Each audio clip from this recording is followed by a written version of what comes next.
YouTube just dropped their biggest announcement of the year, including upgrades to Shorts, AI, monetization, studio, and much more. Now, you may have heard that already, but what you probably haven't heard is how this can affect you. And I promise you that what you've heard probably isn't completely true. Welcome to Creator Headlines, the news you can actually use to grow on YouTube. And this comes to us from YouTube, the Made On event, and directly from the published press, fresh off the presses. YouTube rolls out 30 plus new tools for creators. Yesterday at Made On YouTube, YouTube Studio announced a major platform advancements designed to bring together global creators, improve live streaming, and simplify analytics. But what does any of this actually mean? Let's dive into some of the meaty stuff coming right to you from the YouTube blog. Starting with Studio. Your creative partner realized, Ask Studio. This is one of the cooler upgrades that coming into Studio, there's a few really neat things, but one of these here is Ask Studio. So you're able to actually go into your backend, ask YouTube a data and analytics question that it will give you a response to. So, hey, I'm saying this like it's hey Meta or hey Alexa or whatever it is. Hey Studio, what are my highest performing videos over the last year? And it will be able to tell you exactly what that is. At least that would be my understanding of it. Or I think what would be a cooler use case for whether you're a small creator or a big creator is, hey, Studio, what are my highest performing thumbnails in the past year? Do those include faces on them? Do those include a certain text? What does that include on there? I don't know if it has the capability to do that, but I think that's the next level upgrade to this. The inspiration tab has already been around on YouTube for a little bit of time, but it's a way to spark some new ideas for you. This is a really cool one. YouTube thumbnail A/B testing has been around for a little bit of time now, about maybe a year and a half or so, but now they're adding title A/B testing. Now, what does that mean? Should you just title A/B test every single one of your videos? No, there's actually a lot of testing and experimentation that can go into this in deciding what that is. Now, one pitfall that I see here that I think could go to all creators, big and small, is that you just start throwing out titles. You spend less time thinking about the titles and thinking about good titles and just testing every little thing. But what you should only be testing is good titles, not just random titles to see like what gets clicks or what gets clicks and watch time. And so that's where I see this potentially creators falling into a trap there where it's not that helpful for them and their titles end up falling in quality because they're not paying enough time from the onset about what is important there. Collaborations is an awesome feature. This is one that Mr. Beast and Mark Rober used just a couple of months ago for their Team Water initiative, and they posted. So essentially think of this as an Instagram collab feature where you're able to collaboratively have your channel show up in the collaborators subscription feed and in the news feed and on channel, except on channel pages is the only place that it doesn't show up unless it's like on a shelf. The collaboration is a cool way to reach your collaborators' audience. So in the past, let's say that you wanted to collaborate with one of your favorite buddies and another channel, whether it's bigger or smaller than yours, you would hope that the audience would see their video or would serve their video. But this is just a better way for YouTube to actually serve it up. We get into auto dubbing with lip sync. This is a absolutely crazy one to me, where apparently now with their language dubbing, which, you know, good and bad. And I will say, if you're doing language dubbing, I think it's an awesome tool. It's a really cool feature, but it doesn't work for everybody, because if your language is English, right, that you're in, your native language, and all your videos are done in English and you have graphics in English and you have things that are very based on a English speaking audience or a very American audience, you're probably not going to reach people outside of that audience if you're super specific. And so it works for big channels like a Mark Rober or Mr. Beast, but maybe not works for yours.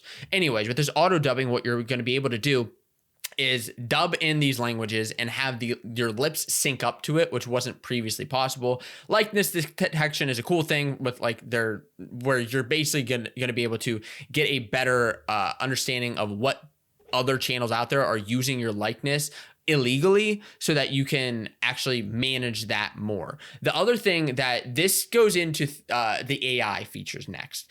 And I promise you, I will get to this big one that everybody's talking about at the end of this, which is the brand integrations. And if that's actually even useful for you, because I promise you, not everybody's telling you the truth about this. But first, we have to talk about AI. And please drop a comment right now if you're watching this and tell me if you love AI, if you hate AI, and what you see YouTube using this as. Do you love it or hate it? So I'll just tell you what I think is cool from it. Now they're adding the VO3, Google VO3, into their Shorts feed and into their Shorts tools. And here, you're going to be able to actually generate prompts, where with prompts, generate images, generate videos to add into your Shorts. This is bizarre, right? I mean, it's like one of those things it's cool. It's kind of like, to me, it's like a Snapchat filter. I can try the filter on, I'll use it out in one video that I send, and that's really it. But I'll tell you, it's neat that you're going to be able to generate objects within your actual video. There's so much you can do here. You're just saying like the Shorts are your playground. I don't know how exciting this is going to be for people. I see this more as a fun tool than anything like super, super effective. But here's what I think is really neat. I mean, this is one of the coolest things I've seen, where you're able to take a still photo right here, as you see this here on the left, add motion to it. So you can do yourself doing karate or doing ballet or doing other motion effects that I would just be fascinated to see what the actual use case is for this. And I see this more as maybe like a VO storyline, because like if everybody's posting the same exact motion graphic, I don't know how exciting that actually becomes. First draft with the tap, nothing too exciting here. Turning everyday videos into catchy soundtracks. I know there's been some debate about all of these AI tools going into YouTube, which is why I ask you to drop a comment if you love or hate them, because people are getting upset about YouTube and Google being able to essentially use AI to then generate music, generate soundtracks. And what does this get into with licensing or actually like creating art here? And this is, okay, let's get to the big one here. This is the biggest update of the entire YouTube event: reimagining sponsorships in long form video. So yeah, you can update new opportunities in Shorts, which it's a smaller thing, right? But the big one is that now in your videos, in an upcoming feature, you're going to be able to add dynamic ad placement. What that means for you is that at any point in your video, you're going to be able to put a sponsorship into that video.